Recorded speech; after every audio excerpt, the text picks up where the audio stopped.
everybody. Welcome into the Guilty as Charged podcast. This is our weekly live Q&A. Really excited to come to you guys a little over 24 hours away from the Chargers matchup with the Washington football team. Joining me, as always, are my guys Tyler and Alex. Alex, we'll start with you, man. How you doing today? Doing pretty good. 24 hours from kickoff. Oh, yeah. Cannot wait. Tyler, how you doing today, man? Doing well. I got to jump on with Powder Blue Drew and the Die Hard Bolt Club, I think Oregon group last night, just for a little bit. And they were so excited for the game. It was awesome to be, even just virtually, around fans because everyone's so excited right now about this game. They were very optimistic about it. I'm optimistic as well. Maybe not as much as them, but it's a good time to be a fan. Yeah, Powder Blue Drew is a big Justin Herbert guy, has been from the start. So shout out to Drew. And shout out to one of our sponsors today, the Backroom Collection. Dropped some Chargers heat this week with some rookie graphics as well as an LT graphic. So go check them out. The link to them will be in the description of the video. If you use the code GAC, that's GAC, you get 10% off your order. I'm going to be having that rookie graphic up on my wall behind me pretty soon here. Had to make that purchase. So highly recommend you guys do the same. All right, so today we are going to do our weekly Q&A session. As always, we do have a few questions from our Patreon page, which we will get to.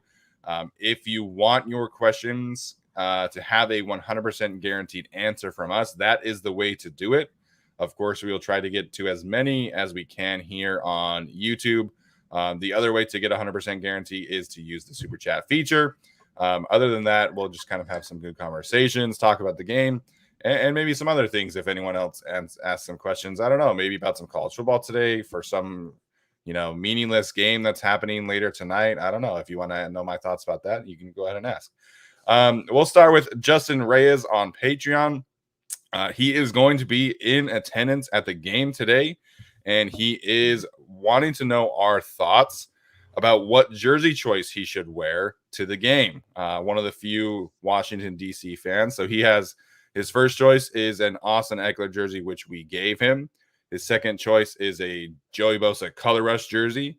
And the third choice, which I'm pretty sure we all know who I'm going to choose, is a Chris Dielman jersey.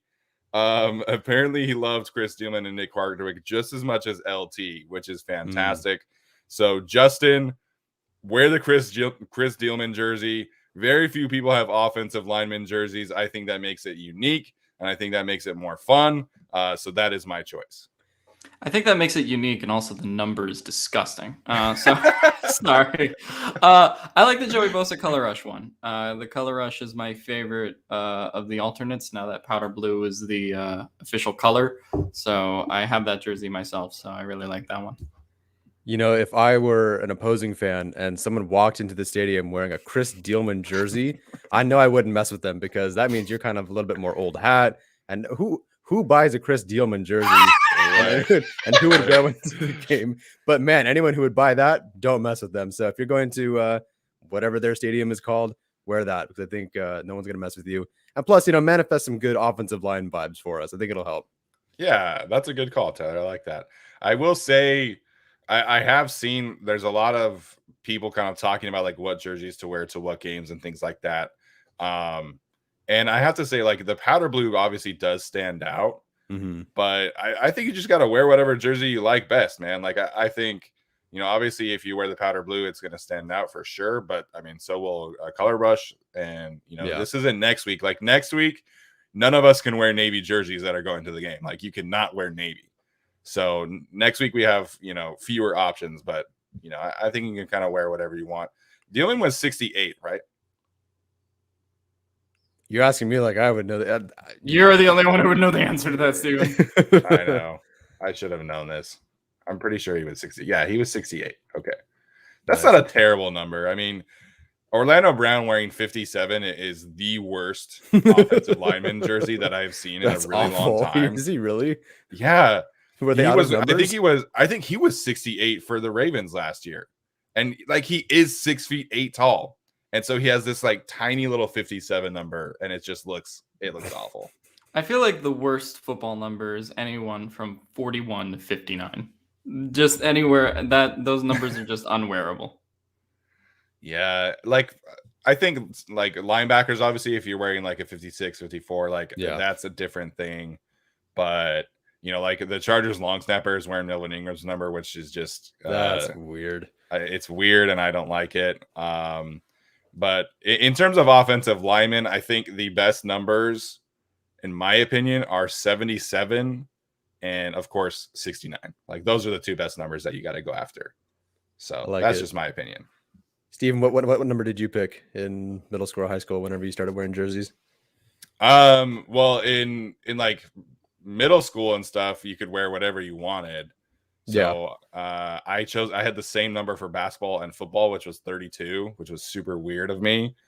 But then my freshman year, when I was playing tackle, I wore 77. Nice. And then they moved me to center the next year. So then I chose 61 for Hardwick. Nice. Yeah. So very cool. I wore 61 throughout the rest of my high school career. So nice. Yeah. Cool. There we go. We got some people from Mexico. Let's go. Welcome, Marco. You see Justin Herbert speak like 3 words of Spanish, and the broadcast team was like, "Oh my gosh, no my digas." I know. I think I saw that he took Spanish in high school and college. So, I mean, I do speak Spanish, so I always appreciate other white people that speak Spanish. But I loved how the social media team was like, "No place, wow." It just kind of cracked me up. All right, let's get to some of these other questions. Riley Williams wants to know, shout out to Riley, been a Patreon supporter from the start. He wants to know, obviously there are the fun matchups between Rashawn Slater and Chase Young and Terry McLaurin and Michael Davis. What matchups about this game worry you? Tyler, we'll start with you on this one. As much as I like this player, and I do think he'll do well in the NFL, I'm cautiously optimistic, but also worried about Asante Samuel Jr. in his first game against who I don't quite know exactly who he's going to be lined up against, where he moves. Could be different players, but there will be guys who have been in the NFL and in an NFL system. And I'm not like, oh, I'm so worried about him. Like, I don't know, if like Storm Norton. It's like not the same kind of worry. Yeah. But, he was targeted quite a bit by Justin Herbert at that scrimmage. He was targeted 8 times. Gave it 5 catches for 76 yards and a touchdown. And I think Arjun pointed out in the preseason game against the Rams, there was some communication errors. So I'm not worried terribly, but I'm a little cautious because, he still has a ways to learn and to go. And he's going to be playing some really good receivers and a wild quarterback. So I think he'll have a good, he could totally have an interception. I think that could be the story of the game, that he picks off Ryan Fitzpatrick to seal the game. I think there'll be a couple of plays where he gets taken advantage of too. I hope not, but I'm just a little bit worried. Yeah, I mean, really, the whole matchup that scares me is Washington defensive line versus this offensive line. I mean, it's a cop-out answer, but like to me, there's no other one. Like, yeah, I mean, Slater versus Young is exciting. I do think he'll be able to hold his own eventually, but I don't feel particularly confident week 1 that Slater is going to do that to him, quite like college. I don't think it's going to turn out that way.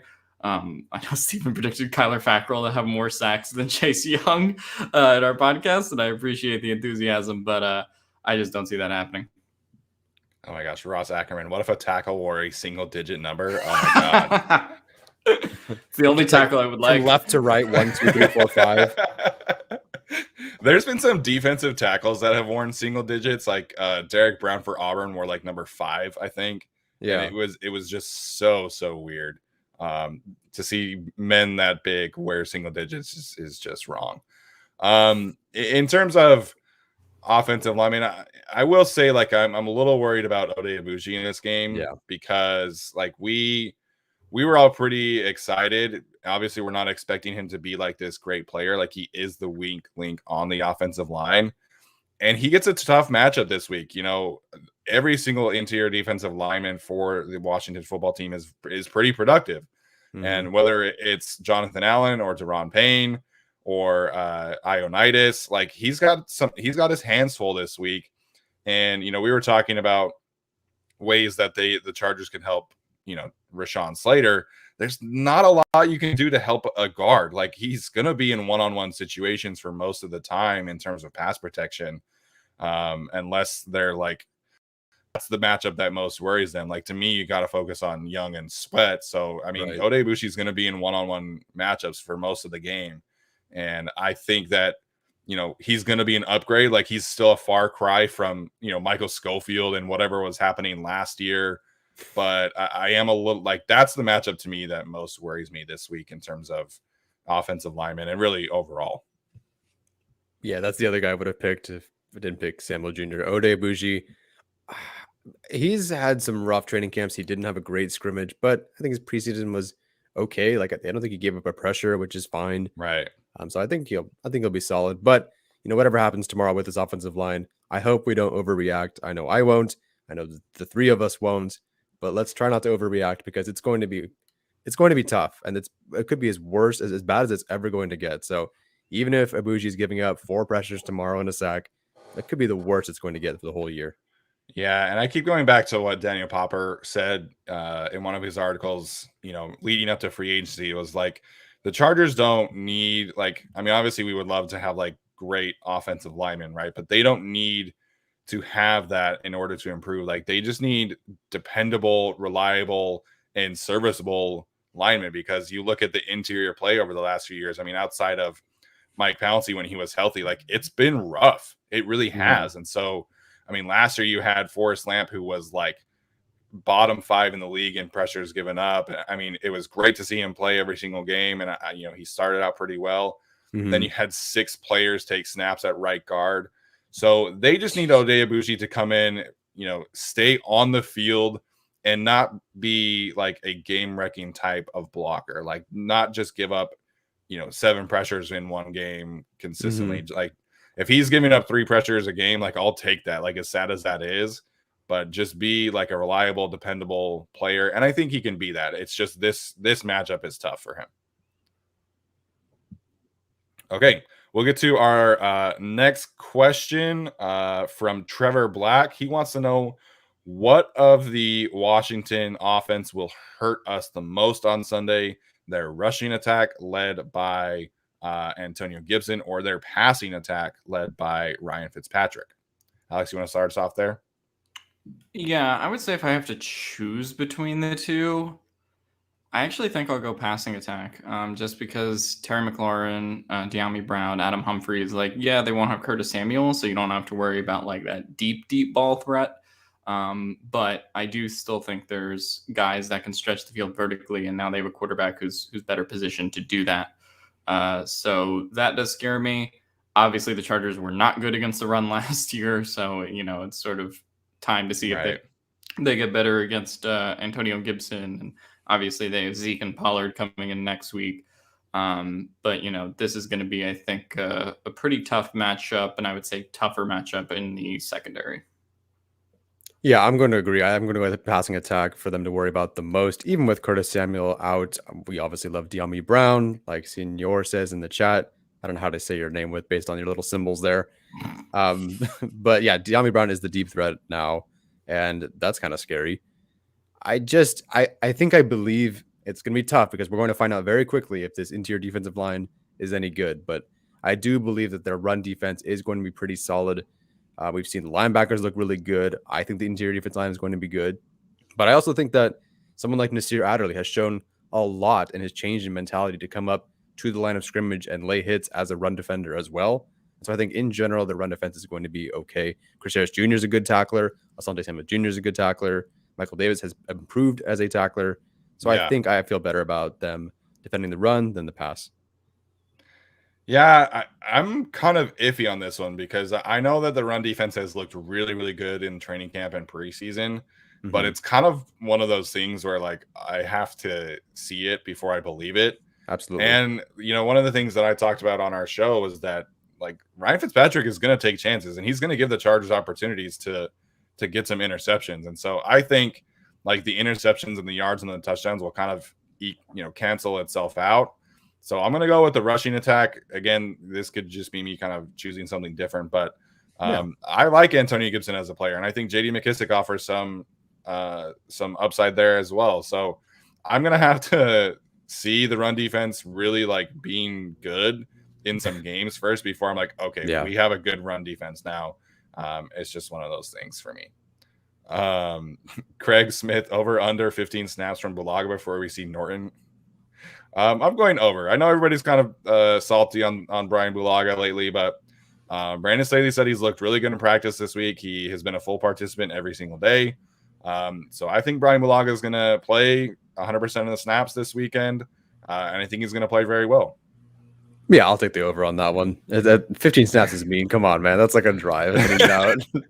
I'll take over 15, but I'm not confident enough to say 100. So yeah, if you would have said like over under like 35, I think we can maybe have that conversation.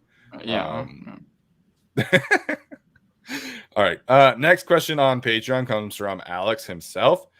He wants us to choose our favorite Washington reband finalist. So, of course, the Washington football team is going through the process of trying to figure out what their name is going to be. The Red Hogs, the Defenders, the Armada. These are the finalists that apparently came out when Dan Snyder's wife was talking to Adam Schefter. Mm-hmm. So, again, that's the Red Hogs, the Defenders, the Armada, the Presidents, the Brigade, the Commanders, the Red Wolves, and the Washington football team. So, when they announced that it was going to be Washington football team, I was like, oh man, this is like really lame. Like this is like soccer football club type thing. And it really has grown on me. And I also kind of hate the idea of like someone rebranding again and changing their names again, like right after we all get used to saying Washington football team. So I'm at the point where I want them to keep it for the very selfish reason of not having to get used to calling them something else again, because like we are all just barely getting over the Redskins. And so we're all finally used to Washington football team. So I want them to keep Washington football team. I can't wait for the San Diego Chargers versus the Washington Redskins tomorrow. That'll be a great game. But no, I think they'll go one of three ways. They either keep football team. They could go on a kind of like deep playoff run this year. Maybe they win the NFC East and they have some good vibes. Then you keep football team, I think. The other possibility is they'll keep something like lame.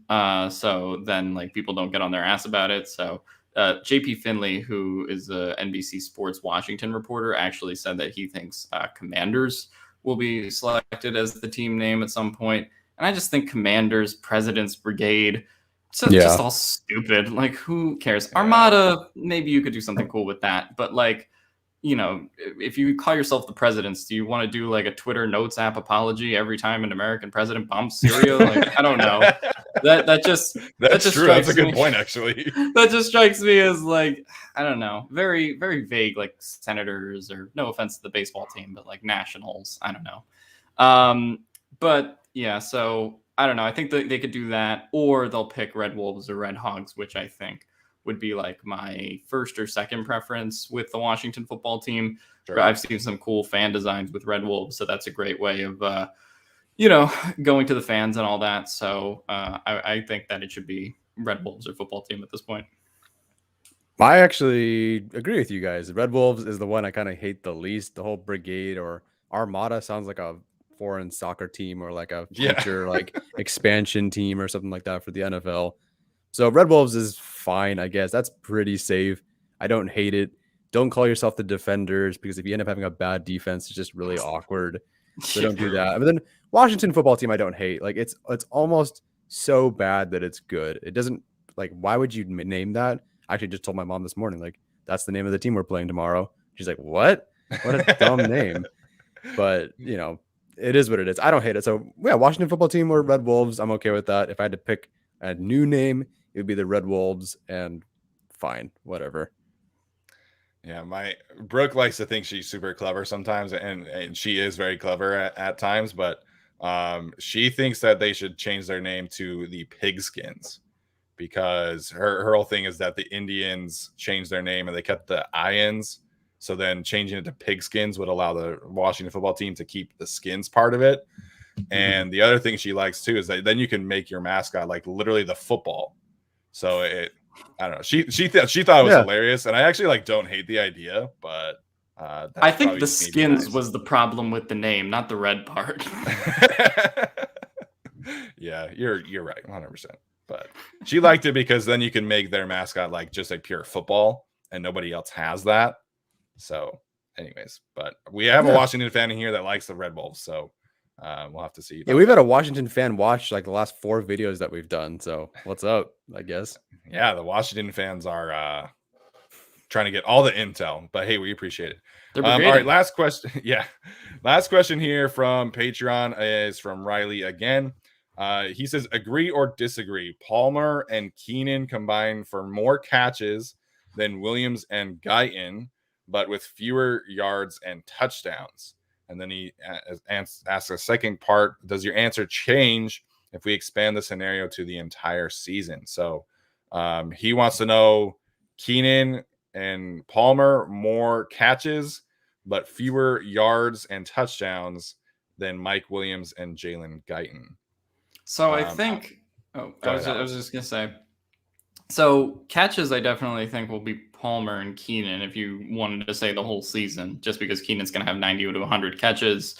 You know, I don't know exactly how many Palmer's gonna have, but like I think Williams and Guyton combined will have less than Keenan, even if you take like the high end of what they're expected to do. Let's say Mike Williams has a career year, 55 catches, and Guyton has 35. Like that's probably still less than what Keenan will have by himself if he plays the full season. So I don't really buy that. As far as the yards and touchdowns, I think that's all up in the air depending on what Guyton's yards per reception is, depending on like what Williams is. Is he just primarily catching those like 30, 40 yard bombs at the end of games? Is he getting, you know, more involved in the intermediate routes? So yeah, I definitely think Keenan and Palmer finish with more receptions for the season. I don't know if that'll be close, but I think if you're looking at yards and touchdowns, I think that's a little bit more up in the air. For the game, I'm going to take Keenan Allen, whoever he's with. I'm going to take Keenan Allen for receptions, probably yards. Like I know it's Josh Palmer. I do think Josh Palmer is technically wide receiver 3B right now to Guyton's 3A. You know, like you said, Guyton's yards per reception will definitely matter because Palmer could have, 25 catches for 250 yards, but then Guyton catches 6 balls and he has more yards than that. But, will Williams have enough games played? I think I'm taking yards, touchdowns, receptions, everything with Keenan Allen and Josh Palmer this year. Yeah, I think catches and yards for sure. I'm going with Keenan and Josh Palmer. I think touchdowns, you could maybe see an argument there because, it was great seeing Keenan Allen be more involved in the red zone last season. Mm-hmm. But this year, from what we've seen in training camp and some of the games, like it's been a lot of tight end action in the red zone. So I think we could probably see Keenan's come back to his usual like 6 touchdowns. And I wouldn't be too surprised there. In terms of this game, like I think we're all expecting a big game from Keenan Allen. So I think that this is going to be a Keenan Allen week. And I think that's the answer. But in terms of the season, I'm taking yards and catches for Keenan and Palmer. But touchdowns, I could definitely see Mike Williams and Jalen Guyton kind of being the choice there.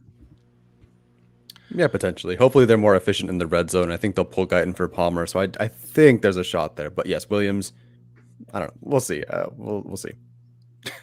Someone said, let Washington use Raiders because Las Vegas Raiders needs to change their name. Oh, okay. Never mind. Not reading that one. That's going away. Red power. Yeah. Oh, man. All right, guys. So that's going to do it for our Patreon questions. If you do have a question, please let us know. If you use the super chat feature, we will get to it. Otherwise, we'll just kind of scroll through kind of what we see. Send us a question, y'all. No one's asked me a Lord of the Rings question yet. I'm really disappointed. It's been months. It's been months. My bad. Is that you? Go ahead. No, I just clicked on an accident, but we can go for it. Yeah, put it up there again. All right, Corey Curley. You guys think they use Donald Parham and Jared Cook in the red zone together? I happen to think yes. I think this team, one of the things that has really kind of stuck out to me is when Joe Brady said that they meaning like the Saints offense view the tight end as the most important skill position because of the mismatches they can create. And having a 6'8" and 6'5" tight end in the red zone, like that creates a ton of mismatches, especially when they can move the way that Parham and Cook can. So I think both of them will have a big year. I know that Jared Cook is the tight end one. But I could see a world where we get, 500 yards, 6 or 7 touchdowns from Cook this season, and Parham gives you, 350, 400 yards and 5 or 6 touchdowns himself. So I think both of them are going to be highly involved this season, and particularly on Sunday, because I think that's kind of the matchup to exploit for Justin Herbert and Joe Lombardi. Mm-hmm. Yeah, when in doubt, throw Parham out there and let him rock. My fiance doesn't know a whole lot of players, but as soon as she saw Donald Parham, she's like, "Oh, that's a super tall guy, right?" So he's that good apparently. Yeah. I think they'll use him in the red zone together. I think once you get to about the 5, when they want to start running the football, potentially they're going to bring in Trey McKitty instead. So they'll have something like Parham and McKitty in there. That's what they did at the scrimmage. So I'm pretty sure that's what they're going to do. But again, such a small sample size. Cook in like the 5-0 range, like 5 and first and goal with 5 to go or something like that. I don't know how often they'd use him, but McKitty, I think they'll bring him in, and so that'll be a good combination of all 4 guys, honestly. Yeah, just if you have Parham, Cook, and Williams out there, please do not throw 2 consecutive fades at the back of the end zone. I don't want to see that. Yeah, the absolute worst plays to me are the goal line fades and the tunnel screens that bring the receiver back towards the middle to the traffic. I hate those plays. Yeah. This is an interesting question here from Ross. Do you think the new misdirection offense leads to Eckler having a big game on outside sweeps? So we know that the Shanahan system kind of really harps on the outside zone runs, jet sweeps, which we've seen a couple videos of Austin Eckler handling. So that's an interesting question. What do you guys think here? Of course, he has to play first, right? But yeah. I mean, it could. I guess we saw it a little bit with Larry Roundtree in the preseason, but other than that, I don't know if we'll see like a ton of misdirection stuff specifically for Eckler, just because he's so involved in the passing game that I don't know if they'll specifically design that for him, but obviously they could.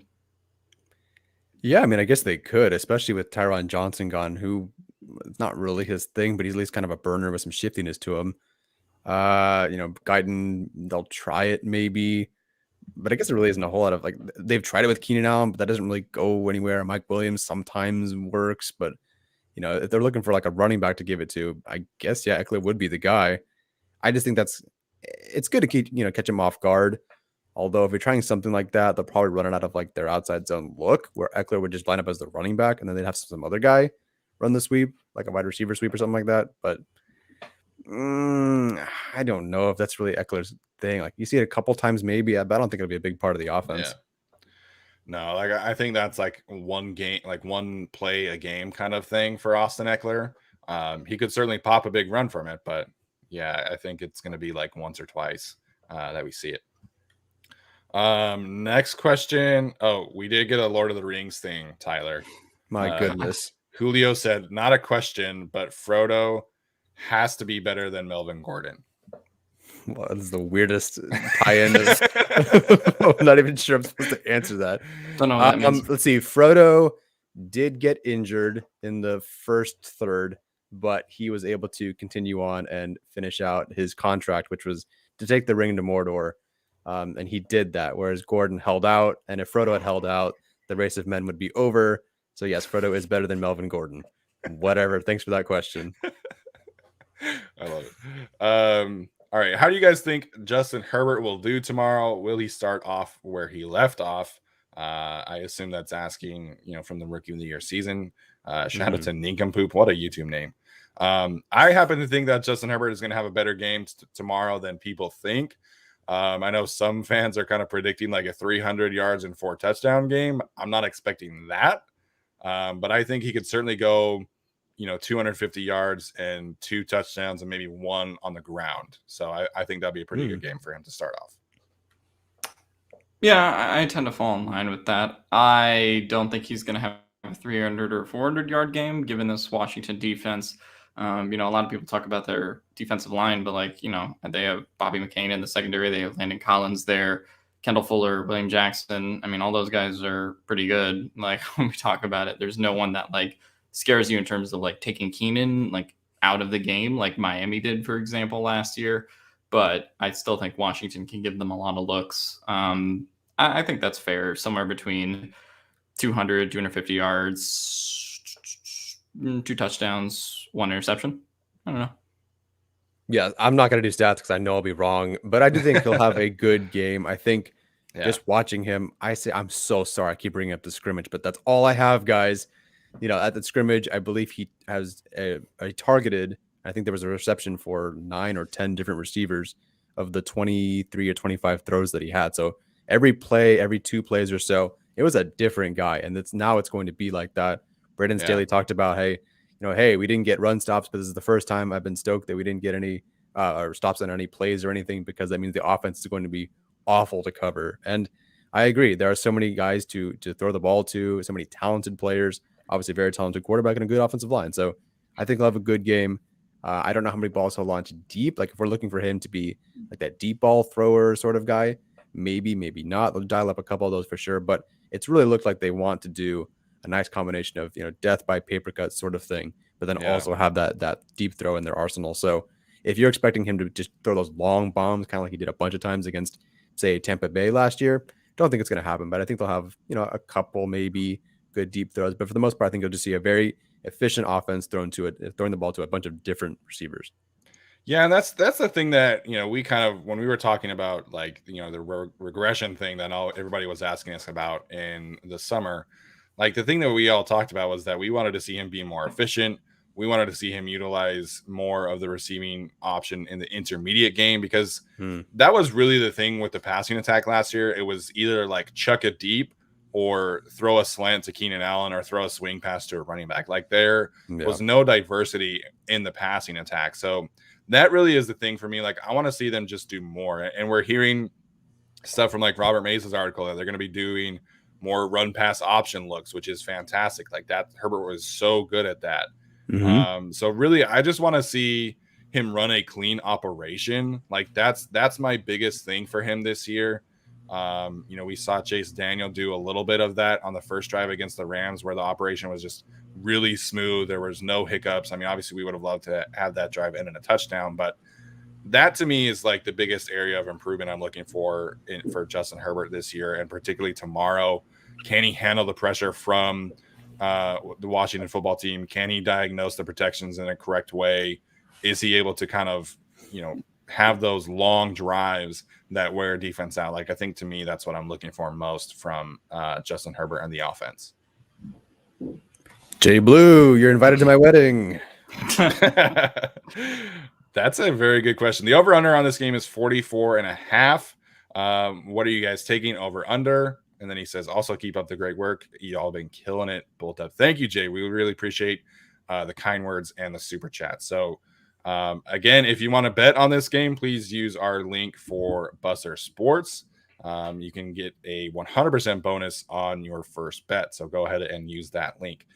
I'm going to take the over here. Personally, I predicted 27-23, which it would be obviously be 50 points. So I'm going to take the over. I think generally in the first couple weeks, the over is kind of the way to go. I think it kind of takes a few weeks for defenses to really get going. And I think you can have, I'm definitely not predicting a shootout, but like with Justin Herbert and Ryan Fitzpatrick in this game, like if we did see like a 34-30 kind of game, like I wouldn't be all that surprised. But yeah, I'm definitely going over here. I'm going under. I predicted the game to be 23-20. I could see it being 24-20, regardless of the winner. I just see, with the Chargers trying to install a new offense, maybe them not having the best offensive day relative to what we'll have later in the season or even next week against the Cowboys, who just don't look great on defense. So, I could see this just being a lower scoring game. It's a good line though. It could be over or under. I wouldn't be surprised if that's decided by like a last minute field goal or something. But yeah, I just see it being the under, a little slow to start the season offensively for both teams.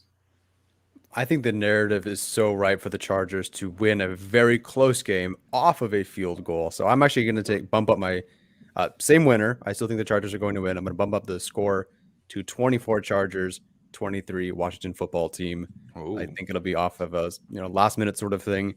And I think the Chargers with their offensive line holding up and Herbert looking pretty solid and the special teams looking good and the Chargers winning a close game for what seems like the first time in a long time and coming from behind to win that game and seal out a really good team on the road. I think the narrative is just so ripe. I think it's like the universe wants it. The universe wants Staley to succeed. They want Herbert to succeed. It's about time the Chargers step up and finally kind of ditch the old habits. So I do think they'll win, potentially on a last-minute field goal, 24-23. So I'm taking the over here. By the universe, do you just mean Chargers fans?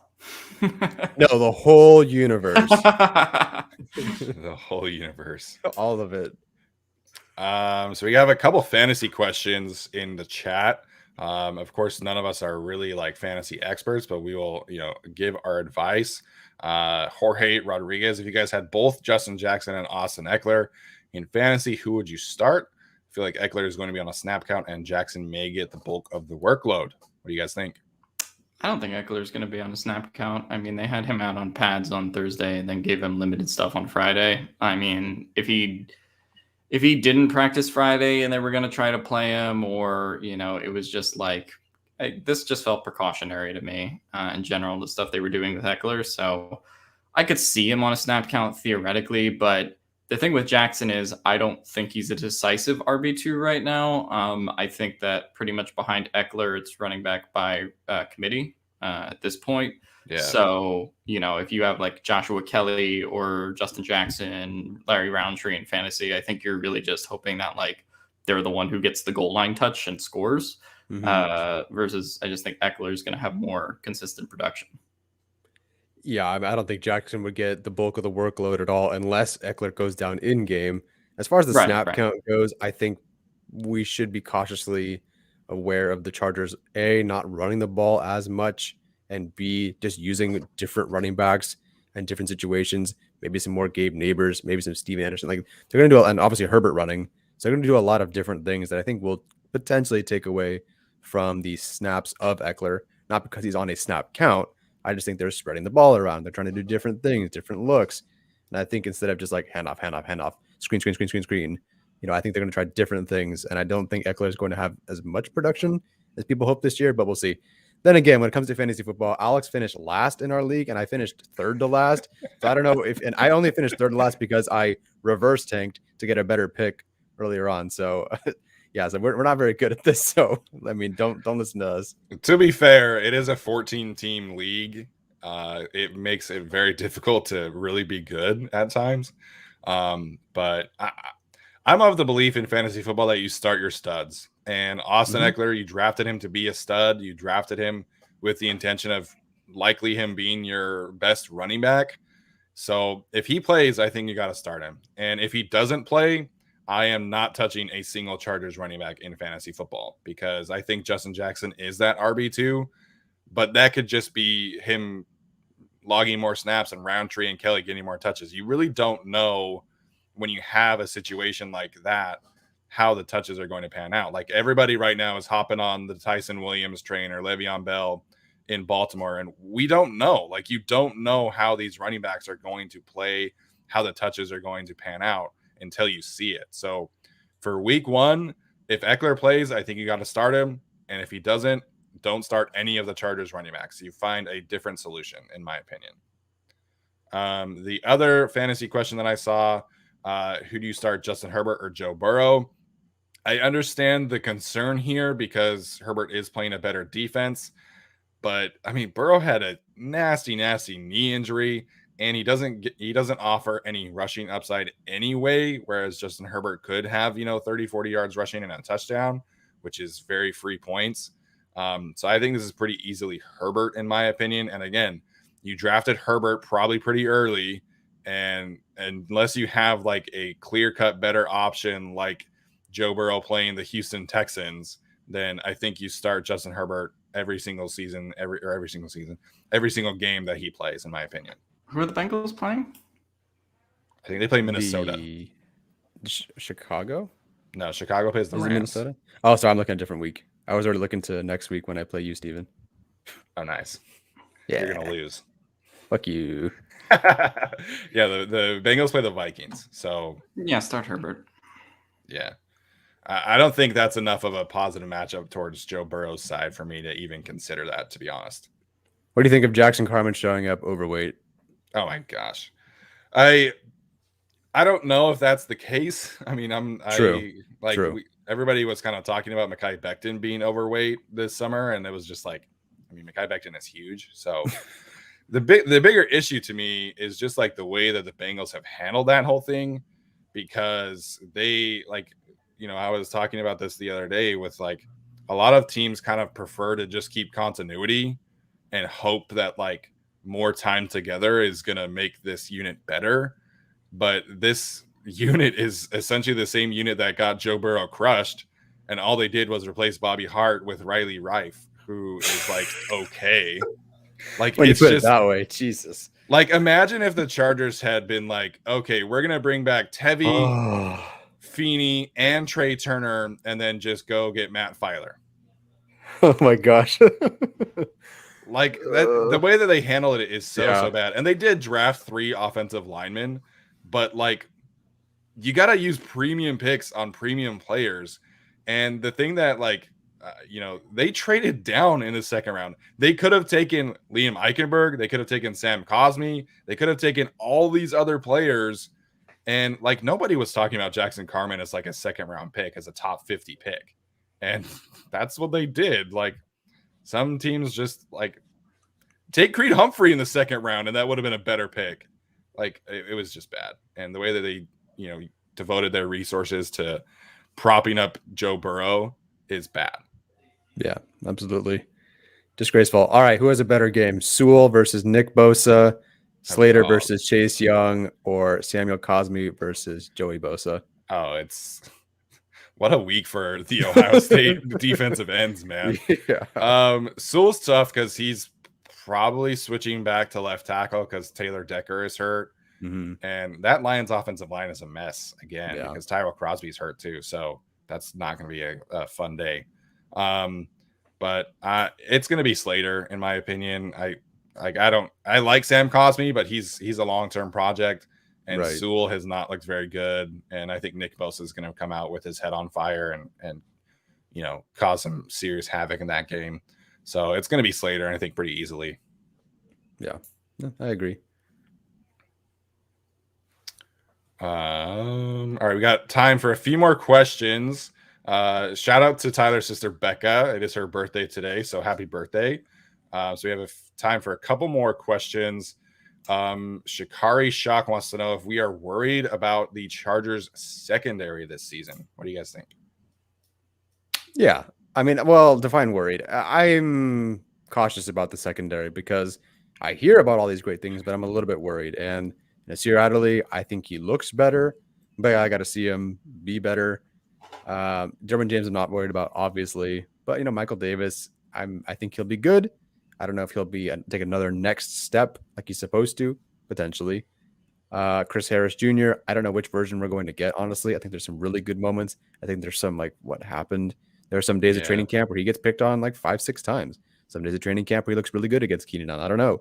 And Asante Samuel Jr., as much as I really like him, it's going to take some time. And so I'm not worried, but I'm cautious about them because there's a lot of question marks in that secondary. I'm not really worried. The only thing is just Samuel Jr. earlier on in the year, but other than that, I can't say I'm really worried that much. The only thing is like, well, what if Chris Harris gets hurt? But I'm not particularly worried. Yeah, we could see it take a few weeks to gel, right? Like it's not a crazy tough matchup, but it is not an easy matchup with Terry McLaurin, Danny Brown, and Ryan Fitzpatrick. Next week with Dak Prescott, CeeDee Lamb, and Amari Cooper, it's going to be really tough.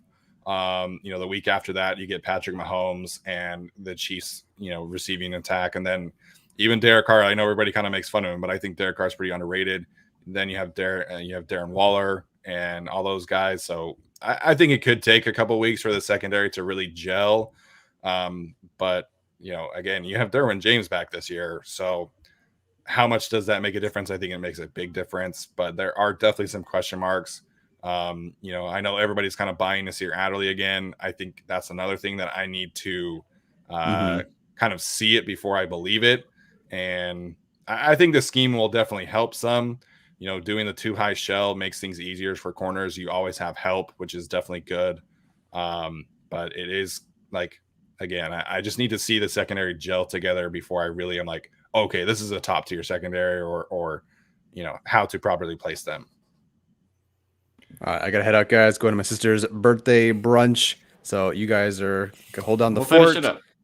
Absolutely. I'll see you guys tomorrow after the game, after the dominant win and a fantastic job from the offensive line.